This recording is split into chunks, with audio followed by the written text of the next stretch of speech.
वैसे तो मानव इतिहास में कई सभ्यताएं विकसित हुई हैं, लेकिन क्या आप उन सभ्यताओं के बारे में जानते हैं जिन्होंने दुनिया में अपनी धाक जमाई और फिर एक दिन अचानक से रहस्यमय तरीके से गायब हो गई। सोचिए वो कौन लोग थे, कैसी थी उनकी दुनिया और आखिर ऐसा क्या हुआ होगा कि वो इतिहास के पन्नों में कहीं खो गए। दोस्तों, आज की इस वीडियो में हम इन्हीं रहस्यों से पर्दा उठाएंगे और जानेंगे टॉप 5 लॉस्ट ह्यूमन सिविलाइजेशंस के बारे में। Olmec civilisation. दोस्तों, ओल्मेक सिविलाइजेशन को मदर कल्चर के नाम से भी जाना जाता है। ये सिविलाइजेशन मेसो अमेरिका, जो अब साउदर्न मेक्सिको है, उसके ट्रॉपिकल लोलैंड में 1500 BCE के आसपास डेवलप हुई थी और यहाँ करीब 400 BCE तक, यानी कि 1000 साल से भी ज्यादा समय तक उन्होंने राज किया था। दोस्तों, ओल्मेक को पहली मेसो अमेरिकन सिविलाइजेशन भी कहा जाता है। एक्चुअली ये वही लोग थे जिन्होंने अमेरिका की पहली पिरामिड और पहली प्लैन्ड सिटी बनाई। इसके अलावा ओल्मेक के लोगों ने एक अर्ली राइटिंग सिस्टम भी डेवलप किया था। ये सिंबल्स का यूज करते थे जिससे ये वर्ड्स, या फिर हम कह सकते हैं अपनी बातों को लोगों के सामने रखते थे। उनके पास एक नंबर सिस्टम भी था जो 0 के कॉन्सेप्ट पर बेस्ड था। दोस्तों, ये सिविलाइजेशन अपनी विशाल पत्थर की मूर्तियों के लिए भी काफी फेमस है, खास करके बड़े पत्थर के सिर जो 40 टन तक भारी हैं। माना जाता है कि ये बड़े सिर इनके रूलर्स के होते थे। दोस्तों, अब तक जितने भी एविडेंस मिले हैं उससे ये तो क्लियर है कि 900 BC तक आते आते ओल्मेक के लोग अपने समय के सबसे एडवांस समाज में से एक बन चुके थे। लेकिन इसके बावजूद 400 BC के आसपास इनकी कल्चर रातों रात कहीं विलुप्त हो गई। इसके पीछे रीजंस क्या थे, इसको लेकर अभी भी लोगों में डिबेट जारी है। जहां कुछ थ्योरीज कहती हैं कि एनवायरमेंटल चेंजेस की वजह से उनका डाउनफॉल हुआ, तो वहीं कुछ का मानना है कि इंटरनल कॉन्फ्लिक्ट या इन्वेजन्स इसके डाउनफॉल के लिए जिम्मेदार थे। बट इसमें सच क्या है, ये आज भी लोगों के लिए एक मिस्ट्री बनी हुई है। एक्जुमाइट एम्पायर। दोस्तों, बहुत कम लोगों को ये बात पता होगी कि अफ्रीका में एक समय एक ऐसा एम्पायर भी था जो रोम और इंडिया के बीच के ट्रेड पर राज किया करता था। मैं बात कर रहा हूँ किंगडम ऑफ एक्जुम की। इसे एक्जुमाइट एम्पायर के नाम से भी जाना जाता है। ये एम्पायर आज के इथियोपिया और हॉर्न ऑफ अफ्रीका तक फैला हुआ था। घने जंगलों, पहाड़ों और लाल सागर के किनारे फैला ये एम्पायर अपने समय में इतनी बड़ी ताकत बन चुका था कि उससे अफ्रीका, अरेबिया और इंडिया के बीच होने वाले ट्रेड को पूरी तरह से अपने कंट्रोल में ले लिया था। वे सोना, हाथी दांत, मसाले और रेशम जैसी कीमती चीजें रोम, भारत और अरब में बेचते थे और बदले में वहां से नायाब चीजें अपने यहाँ लाते थे। इसी वजह से उस जमाने में एक्जोम के सोने, चांदी और तांबे के सिक्के भी काफी दूर दूर तक चलते थे। दोस्तों, एक्जुमाइट एम्पायर की एक और बड़ी खासियत थी उनके विशाल पत्थर के स्तंभ, जिन्हें स्टिलाई कहा जाता है। ये स्तंभ बहुत ऊंचे होते थे, कुछ तो 24 मीटर तक ऊंचे होते थे। इन स्तंभों को एक्जुम के लोग अपने रूलर्स और अपने खास लोगों की याद में बनवाते थे। कहा जाता है कि जब सूरज इन स्तंभों पर चमकता था तो उनकी छाया पूरे शहर पर पड़ती थी। इन स्तंभों को देखकर लोग एक्जुमाइट एम्पायर की ताकत और वैभव का अंदाजा लगाते थे। दोस्तों, वैसे तो एक्जुमाइट में कई शक्तिशाली राजा हुए, लेकिन उनमें सबसे फेमस था किंग इज़ाना। एक्चुअली किंग इज़ाना ने अपने शासन के दौरान क्रिश्चियनिटी को अपना लिया था। जब एक्जुम के लोगों ने अपने राजा को क्रिश्चियनिटी को अपनाते हुए देखा तो वो भी इस नए धर्म को मानने लगे। राजा और लोगों के इस फैसले ने एक्जुम को दुनिया के पहले ईसाई साम्राज्यों में से एक बना दिया। लेकिन हर महान साम्राज्य की तरह एक्जुम का भी एक समय आया जब उसकी चमक फीकी पड़ने लगी। जैसे जैसे इस्लामिक एम्पायर बढ़ते गए, एक्जुम के ट्रेड रूट्स बंद होने लगे, ट्रेड कम होने लगा और नेचुरल रिसोर्सेज की कमी ने एक्जुम को कमजोर कर दिया, जिससे 940 CE तक आते आते ये ग्रेट एम्पायर खत्म हो गया।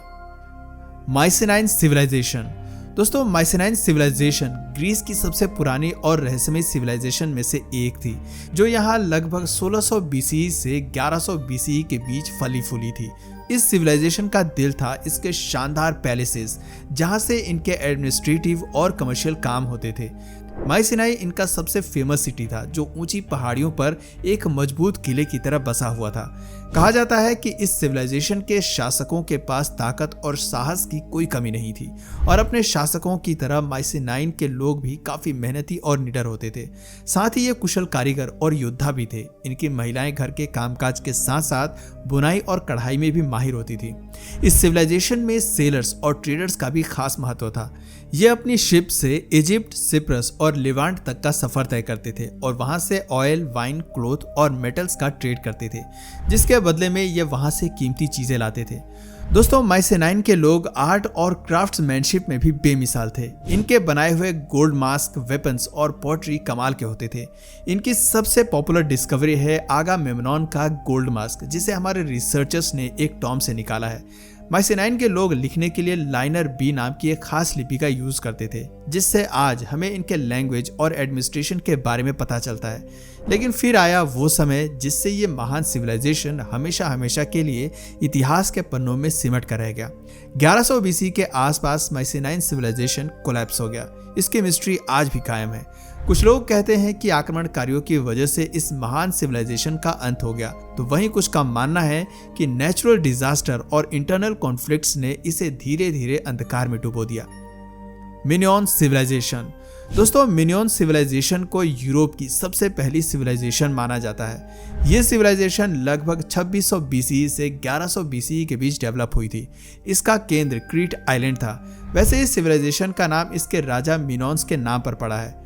दोस्तों इस सिविलाइजेशन के लोग कुशल नाविक होते थे। वे अपने नावों से दूर दूर तक सफर करते थे। एक्चुअली इनके यात्रा का मुख्य उद्देश्य ट्रेड करना था। वे मिस्र, साइप्रस और दूसरे मेडिटेरियन देशों के साथ ऑयल, वाइन, क्लोथ, ज्वेलरी और पोट्री का ट्रेड करते थे। देखा जाए तो समुंदर ही माइनोन सिविलाइजेशन की सबसे बड़ी ताकत थी। समुंदर ने ही उन्हें समृद्ध और खुशहाल बनाया था। दोस्तों माइनोन के लोग प्रकृति प्रेमी होते थे। वो मदर गॉडेस की पूजा करते थे। उन्हें वो फर्टिलिटी और लाइफ का संरक्षक मानते थे। इनके रिलीजियस रिचुअल्स में स्नेक्स और बुल्स के सिंबल्स बहुत खास माने जाते हैं। इनके रिचुअल्स में महिलाएं भी बढ़ चढ़कर हिस्सा लेती हैं, जिससे पता चलता है कि ये बराबरी में यकीन रखती थी। सब कुछ अच्छा चल रहा था, लेकिन फिर किस्मत ने एक बड़ा ट्विस्ट मारा। इनके पास के आइलैंड सेंटोरिनी पर एक भयानक वोल्केनो फटा। उस विस्फोट से निकली राख और सुनामी वेव्स ने इस सिविलाइजेशन को पूरी तरह झकझोर कर रख दिया। मौका देखकर माइसेनेनियन के योद्धाओं ने क्रीट पर हमला कर दिया, जिससे माइनोन के लोगों को काफी नुकसान उठाना पड़ा और आखिरकार ये सिविलाइजेशन भी गुमनामी के अंधकार में खो गई। Indus valley civilisation. दोस्तों आपने इजिप्ट और मेसोपोटामिया जैसे एंशिएंट सिविलाइजेशन के बारे में तो जरूर सुना होगा, लेकिन क्या आपको पता है कि इन दोनों सिविलाइजेशन के साथ साथ एक और सिविलाइजेशन एग्जिस्ट करती थी, और वो थी इंडस वैली सिविलाइजेशन। ये सिविलाइजेशन आज के पाकिस्तान और नॉर्थ वेस्टर्न इंडिया में इंडस वैली के आसपास बसी हुई थी। इस सिविलाइजेशन की साइट से आज तक हमें 4000 से ज्यादा आइटम्स मिले हैं, जिससे ये साबित होता है कि इंडस वैली अपने समय के बाकी सिविलाइजेशन से कई कदम आगे थी। इंडस वैली के लोगों ने अपने समय के हिसाब से अर्बन प्लानिंग, ड्रेनेज और वाटर सप्लाई सिस्टम में काफी अच्छा प्रोग्रेस किया था।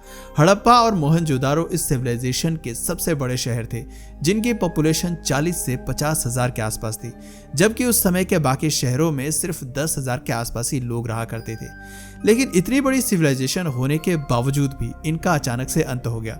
हालांकि इनके विनाश को लेकर भी लोगों की अलग अलग अपनी थ्योरीज हैं। सबसे कॉमन थ्योरी यह है कि बाढ़ जैसी प्राकृतिक आपदा ने इस सिविलाइजेशन को नष्ट कर दिया था। कुछ लोगों का यह मानना है कि इस सिविलाइजेशन का अंत क्लाइमेट चेंजेस की वजह से हुआ था, तो वहीं कुछ थ्योरीज ये भी कहती हैं कि एक भयानक महामारी ने इस सिविलाइजेशन का अंत कर दिया था। दोस्तों इन सारी थ्योरीज से इतना तो क्लियर है कि इंडस वैली के विनाश का सच आज भी लोगों के लिए एक अनसॉल्व्ड पजल है। वैसे दोस्तों इंडस वैली को लेकर आपकी क्या राय है, अपना जवाब हमें नीचे कमेंट सेक्शन में जरूर बताएं। और अगर इस वीडियो से आपको कुछ नया जानने या सीखने को मिला या फिर इंटरेस्टिंग लगा, तो प्लीज इस वीडियो को एक लाइक करके अपने फ्रेंड्स और फैमिली में से जरूर शेयर करें। और यदि आप इस चैनल पर नए हैं तो प्लीज इस चैनल को सब्सक्राइब करके बेल नोटिफिकेशन आइकन को ऑन कर लीजिए, ताकि हमारे आने वाले वीडियोस आप मिस ना करें। मिलते हैं फिर किसी वीडियो में नए टॉपिक के साथ, तब तक के लिए नमस्कार।